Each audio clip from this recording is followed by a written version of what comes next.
While you were sleeping, authorities released a person who had been detained and questioned overnight.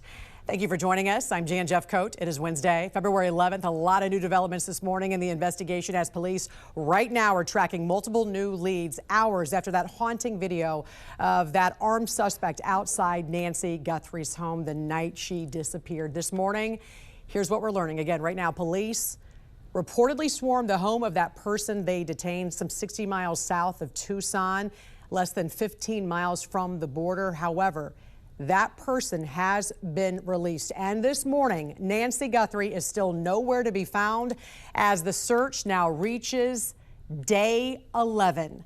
Let's get right to Mark Boyle at the live desk with this information. Really, Mark, coming in fast and furious by the minute. And again, still no sign of Nancy Guthrie. FBI and local authorities, they're, Jan, working through the night here, especially with this new video and images being released. A lot of new information developing in the past 12 hours and overnight while you were sleeping as the search for Nancy Guthrie now, as you mentioned, enters day 11. Investigators had detained that person of interest overnight. However, that person's been released. We'll get to that more in a moment here. This morning, things really kicked off yesterday afternoon when investigators released these haunting and chilling video images and pictures of the suspect here in this case. You can see them walk towards the camera, start messing with the doorbell camera right there, trying to block out their face. A short time later, the suspect turns around.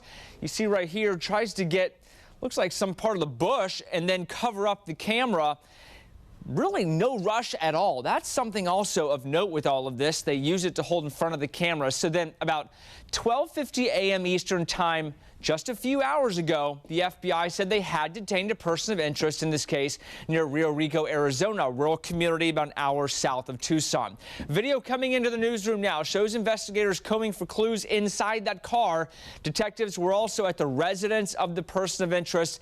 And then fast forward to 3 a.m., so just about 3 hours ago. Investigators say they released that person. So in the end, no suspect in custody. Nancy Guthrie remains unknown in terms of her whereabouts. We've also learned authorities have detective movement in the Bitcoin account tied to that ransom note with the Guthrie family that they received. But they're looking into details. Certainly a lot of unfolding information out of southern Arizona. News as it breaks this morning in this quickly moving case there this morning. Jan at the live desk. All right. Thank you so much, Mark. And this morning, there's questions why it took 10 days to release doorbell camera video from Nancy Guthrie's Nest camera system.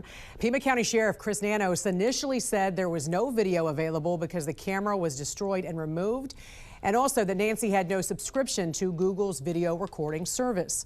Well, that's where the feds are so crucial in an investigation like this. FBI Director Kash Patel said the Bureau worked closely with Google to recover that video, which was a very complicated process. It required essentially rebuilding the camera and a Sevi Tech operator to retrieve videos from a live stream sent to a server.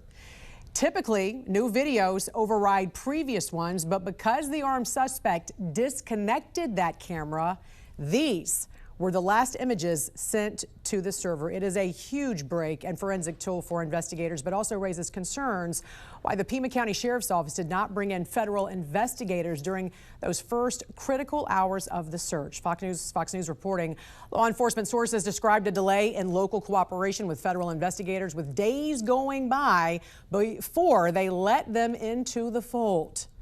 And finally tonight, Savannah Guthrie's Today Show family acknowledging on air how difficult it is to cover the story of her missing mother. Brian Stelter is out front. Folks, we are asking for your grace as we continue to do this. Sometimes it sounds corny and contrived when TV executives claim that morning TV teams are a family, but not these days. Not at the Today Show. You know what, Craig? We always talk about our show as a family. We are a family. Yes. I'm part of the family. I'm happy to be with you because we show up for each other. So Yes. Former co-host Hoda Kotb back on the show on Monday, filling in for her friend Savannah Guthrie. Kotb also visited the show last Friday. this whole thing's breaking my heart, and I'm happy to be sitting here with you. I've been like wandering around going like, where do you go? Because we're your family. We're here. Kotb read aloud messages from viewers. Our Today Show viewers really are family. One writing, I have not stopped thinking about this. And from another, my heart is breaking for sweet Savannah and her entire family. viewers can sense the affection on the set. And that connection is invaluable while covering a story that's unbearable. Savannah and Nancy have always shared an incredible bond, and over the years, she's become a second mom to me and to all of us. As one conservative media critic put it, no offense to other shows, but you can really tell that on the Today Show, they really do not just like each other, but love each other. Back in the 90s, NBC spent millions billing Today as a true family.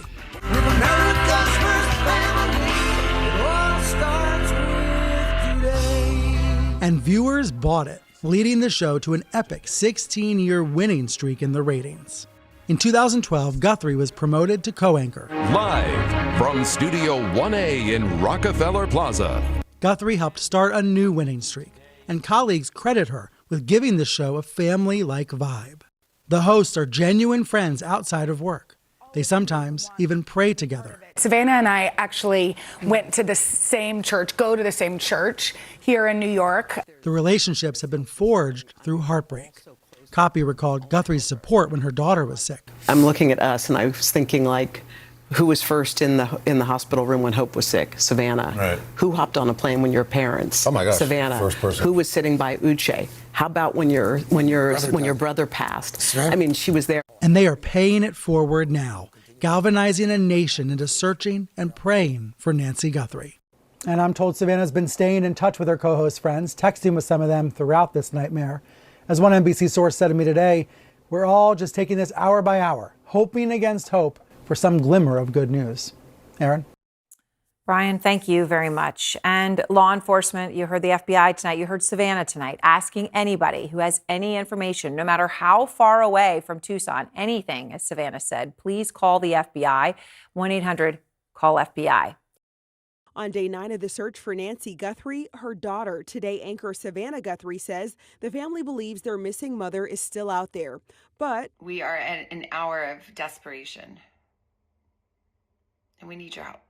The latest plea coming in a new video Monday as a purported deadline looms. We beg you now to return our mother to us so that we can celebrate with her. On Saturday, the Guthrie family appealed directly to the apparent kidnapper. On Monday, they appealed directly to the public. So I'm coming on just to ask you, not just for your prayers, but no matter where you are, even if you're far from Tucson, if you see anything, you hear anything, if there's anything at all that seems strange to you, that you report to law enforcement. Investigators remained at Nancy Guthrie's home on Monday looking for any new clues in her disappearance. You know you had blood on the front steps. You know you have an 84-year-old woman who was taken out of her home against her will in what appears to be a surprise attack with a level of violence attached to it. Guthrie's purported kidnappers demanded $6 million by 5 p.m. Monday in an apparent ransom note sent to CNN affiliate K-Gun and other media outlets. The latest note included a threat to Guthrie's life, K-Gun reported. I'm Sherelle Hubbard reporting. Guthrie's possible abductors demanded $6 million by 5 p.m. yesterday, and that same note also included a threat to Guthrie's life, according to CNN affiliate K-Gun. The FBI also says it's not aware of any communication between the family and those suspected kidnappers. A second purported deadline has passed in the disappearance of Today Show host Savannah Guthrie's mother. According to a purported ransom note sent to a Tucson TV station, Nancy Guthrie's possible abductors demanded $6 million by 5 p.m. Monday. The note included a threat to Guthrie's life if demands weren't met. Just hours before that deadline passed, Savannah Guthrie posted another video to social media, this time addressing the public instead of her mother's alleged kidnappers. We believe our mom is still out there. She was taken and we don't know where. And we need your help. People seem to have been heeding that call, with the new billboards going up across the country urging anyone with information about the case to call authorities. The FBI releasing a new statement Monday night saying it still has not identified a suspect or person of interest in the case. The agency also appealing to the public, writing in part, quote, "Someone has that one piece of information that can help us bring Nancy home." Harvey Levin of TMZ, which also received the ransom note, reacting to the statement. Well, I think it aligns with Savannah Guthrie's desperate plea.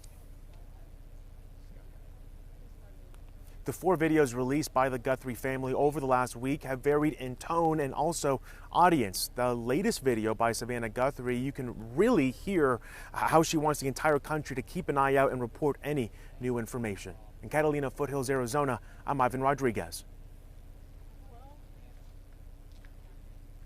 The FBI has just released an actual video, and we're looking at it now. Ed and Jake, are you able to see what he's doing?